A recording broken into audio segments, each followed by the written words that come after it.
Assalamualaikum, welcome back to Rafique Sumon YouTube channel. Dear viewers, today I am going to make a video, structured class of English, and it will help you to make a lot of sentences here.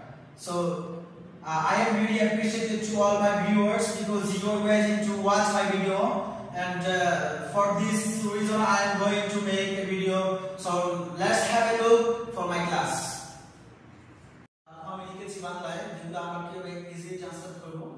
Generally, আমরা তিনটা ফর্মের কথা বলি, এটা আমরা জানি যে present, past and future, কিন্তু এর বাইরেও কিছু কথা আছে যেগুলো আমরা অনেকেই জানি না। তো যারা জানেন দে আর ওয়েলকাম, আর যারা জানেন না তাদের জন্য আজকের এই ভিডিও। তো চলুন শুরু করা যাক। এখানে আমি কিছু লিখেছি, আপনারা দেখতে পাচ্ছেন বোর্ডে। তো আমি দেখাবো যে কিভাবে আমরা বাংলার ইংলিশ ট্রান্সলেট করি। তো আমি ভাত খাই এর ইংলিশটা কি হবে? I eat rice. এটা আমরা সবাই জানি যে আই ইট রাইস মানে আমি ভাত খাই, আমি যাই আই গো, এগুলো আমরা সবাই জানি। তো আমি ভাত খেয়েছিলাম, এটা হচ্ছে পাস্ট। তো পাস্টের ক্ষেত্রে আমরা সাবজেক্টের উপর পরে আমরা ভার্ব নিয়ে আসি। তাহলে দেখি আই ইট রাইস। ওকে, এখন হচ্ছে আমি ভাত খাবো, এটাও আমরা জানি যে আমি ভাত খাবো এর ইংলিশটা কি হবে? যেমন আই শ্যাল ইট রাইস, এটা আমরা সবাই জানি যে ফিউচারে কোনো কিছু যদি ইন্ডিকেট করে তাহলে শেল ব্যবহার করা হয় বা উইল করা হয়। তো শেল এবং উইল কখন ব্যবহার করা হয় আমরা একটু জানি না। যে শেলটা হচ্ছে আসলে আমরা যখন গ্রামাটিক্যালি যখন কিছু লিখি তখন শেল হয়, যেমন এক্সাম পেপারে যখন আমরা লিখি তখন আমরা শেল ইউজ করি, কিন্তু যখন আমরা কথা বলি, মানে কথা বলার ক্ষেত্রে আমরা সবসময় ইউজ করি সেটা হচ্ছে will. I will eat rice, I shall eat rice হবে, সমস্যা নাই। তারপর হচ্ছে আমি ভাত খেয়েছি, আমি ভাত খেয়েছি কারণ ইংলিশটা একটু ডিফারেন্ট হয় থাকে। তো দেখেন কিভাবে হয়। তো আই হ্যাভ ইটেন রাইস। এখানে একটা জিনিস খেয়াল রাখবেন যে যখন আমি সাবজেক্ট দিয়ে দেব, যখন আই দিব বা চি যতটা শব্দ পাবেন আপনারা, চেয়েছি, খেয়েছি, দেখেছি, গিয়েছি, তখন কিন্তু ওই হ্যাভ আসবে, আর হ্যাভের পরে কিন্তু ভার্ব 3 চলে আসবে। তাহলে আই হ্যাভ, এই যে এখানে হ্যাভ দিছি, এটার পরে ভার্ব 3 আসছে। তাহলে আই হ্যাভ ইটেন রাইস, আমি ভাত খেয়েছি। এখন যদি বলা হয় আমি বাড়ি গিয়েছি, তাহলে হবে I have gone to home. আমি কলেজে গিয়েছি, I have gone to college. Am I clear to you? Okay. তারপর এখানে আছে আমি ভাত খেতে পারবো, এই বিষয়টা কি হবে?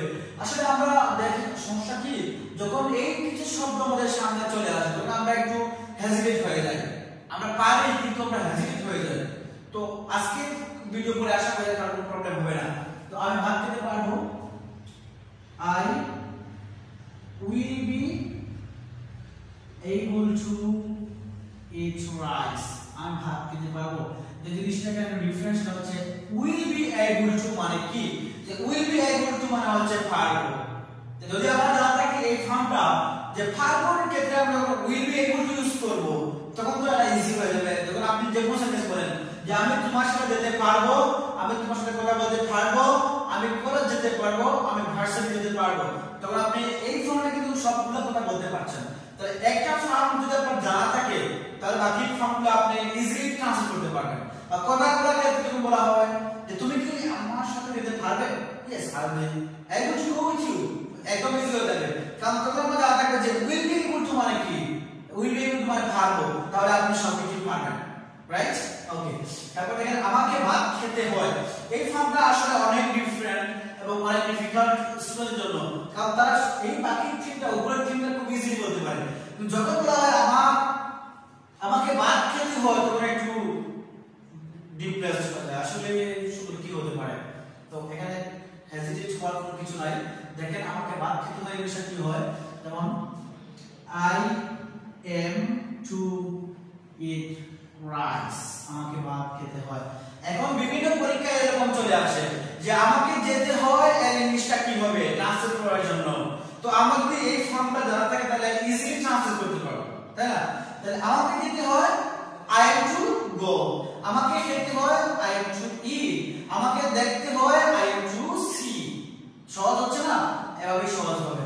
তারপর দেখেন আমার ভাত খাওয়ার কথা ছিল, এটাও কিন্তু চাকরি পরীক্ষায় আমি দেখেছি যে আসছে যে আমার ঢাকা যাওয়ার কথা ছিল ট্রান্সলেট করার জন্য। তো আমরা যদি জানা না থাকে আমরা একটা প্রবলেম করে থাকি, তাহলে এখানে কি হবে I am supposed to eat rice. যেমন আমার সময় কম ছিল, আমি যখন রিলেটিভসের বাড়িতে ছিলাম সময় কম ছিল, তো তারা আমার জন্য সব অ্যারেঞ্জ করেছে, কিন্তু আমার সময় ছিল না, তার টাকার জন্য বলা হচ্ছে এখানে যে আমার ভাত খাওয়ার কথা ছিল কিন্তু আমি পারি নাই। তো এখানে হবে I am supposed to eat rice, আমার ভাত খাওয়ার কথা ছিল। ওকে, আমার ঢাকা যাওয়ার কথা ছিল I am supposed to go to Dhaka, কিন্তু আমি যেতে পারি না, বাট I can't go। এভাবে আপনি ইজিলি থ্রোলি কথা বলতে পারবেন, কোনো প্রবলেম হবে না, কিন্তু আগে এই ফর্মগুলো ভালো করে মাথায় সেট করতে হবে, ঠিক আছে? তারপরে একটা হচ্ছে যে আমাকে ভাত খেতে হবে। এই খেতে হবে এটা মানে কি? এটা তো আসলে প্রেসার ক্রিয়েট করছে যে অবশ্যই আমাকে খেতে হবে। তাহলে যখন আমরা জানি যে কোনো কিছু প্রেসার ক্রিয়েট করা হয় আমাদের উপর, বা আমার জন্য যখন কোনো কিছু প্রেসার ক্রিয়েট করা হয়, তখন আমরা হ্যাভ টু ইউজ করি, তাই না? তাহলে আমরা এটা ইজিলি পারি I have to eat rice, আমাকে ভাত খেতে হবে, আমাকে যেতে হবে। I have to go, I have to go, আমাকে দেখতে হবে। I have to see, আমাকে দেখতে হবে। এই যে আমি আটটা ফর্ম আপনাদের দেখালাম, যে এই আটটা ফর্ম যদি আপনারা দেখেন তাহলে কনফিডেন্সলি আমি বলতে পারি যে আপনারা এই ফর্মে যে কোনো সেন্টেন্স মেক করতে পারবেন, আপনাদের কোনো প্রবলেম হবে না, তাই না? তো আসলে যে কথাটা না বললে নয় যে really I am appreciated to all my viewers, আপনাদের কারণে আমি ভিডিও করার উৎসাহ পাই, because you are my inspiration and you always encourage me to make videos here. So dear viewers, আমি এই ভিডিওগুলো আসলে কাদের জন্য, বেসিক্যালি এই ভিডিওগুলো তাদের জন্য যারা এখনো ইংলিশের বেস ফর্মটা অবগত করতে পারেন নাই, তাদের জন্য ভিডিওগুলো। তো আপনারা আশা করি যারা ভিডিওটা দেখছেন, ভিডিও দেখার পরে আপনাদের যখন এই স্কিলটা একটু ডেভেলপ হবে, তারপরে আমি আমার প্রনাউন্সিয়েশনটা চেঞ্জ করব।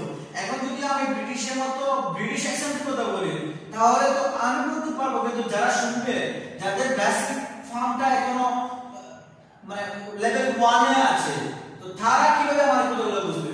অনেক ভিডিও ইউটিউবে আছে, যে সার্চ দিলে পাওয়া যায়, কিন্তু যখন আমরা এই ব্রিটিশ অ্যাকসেন্টে বলেন আর আমেরিকান অ্যাকসেন্টে ভিডিওগুলো দেখি, তখন আমরা ক্যাচ করতে পারি না। কারণ হচ্ছে কি, আমাদের বেসিক ফর্মটা স্ট্যান্ডার্ড না।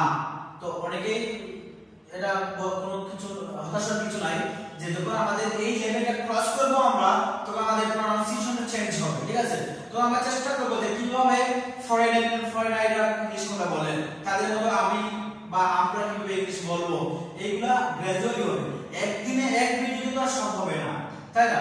তো যদি আপনারা পাশে থাকেন, এভাবে ভিডিও হবে, ভিডিও করার মাধ্যমে আপনারা জানবেন। আর আরেকটা বিষয় হচ্ছে যে আসলে অনেকেই সাবস্ক্রাইব করেছেন আমার ভিডিও, আমার ইউটিউব চ্যানেলে, রিয়েলি থ্যাঙ্কস আপনাদেরকে। এবং যারা এখনো সাবস্ক্রাইব করেন নাই, আপনারা সাবস্ক্রাইব করুন, এবং আমার ভিডিও যদি ভালো লাগে লাইক, কমেন্ট, শেয়ার দিয়ে জানিয়ে দিবেন। আর জানিয়ে দিলে আসলে কি হবে, যে যারা এখনো বেসিক ফর্মটা ঠিক করেন নাই, তাদের জন্য ভালো হবে, তারা জানতে পারবে, তারা এই ভিডিওর মাধ্যমে শিখতে পারবে, ঠিক আছে? তো এভাবে আরেকটা ইজি ওয়ে বলে দেই, যে আমরা সবাই কিন্তু এখন ইউটিউব চালাই, ইউটিউব দেখি। তো ইউটিউবে চলে গেলে যখন সার্চ বক্স দেখবেন, এই সার্চ বক্সে আপনারা আমার নামটা লিখে সার্চ দিলে আমার চ্যানেল পাবেন। আর নাম আসার পরে একটা লাল আইকন আসবে, সেটা হচ্ছে সাবস্ক্রাইব, এখানে সাবস্ক্রাইব করে দিবেন আর হয়ে যাবে সাবস্ক্রাইব। তো আপনারা আমার নামটা লিখবেন RAFIQUE, Rafiq SUMON, Suman. YouTube search বক্সে এটা লিখে সার্চ দিলেই প্রথমেই আমার নামটা চলে আসবে, আর সাবস্ক্রাইব করবেন। So don't forget to subscribe my channel, and if you watch my videos, so I will make a lot of video here, and thanks everybody for watching my video, and really I appreciate it to all. So this class is end here. Thank you.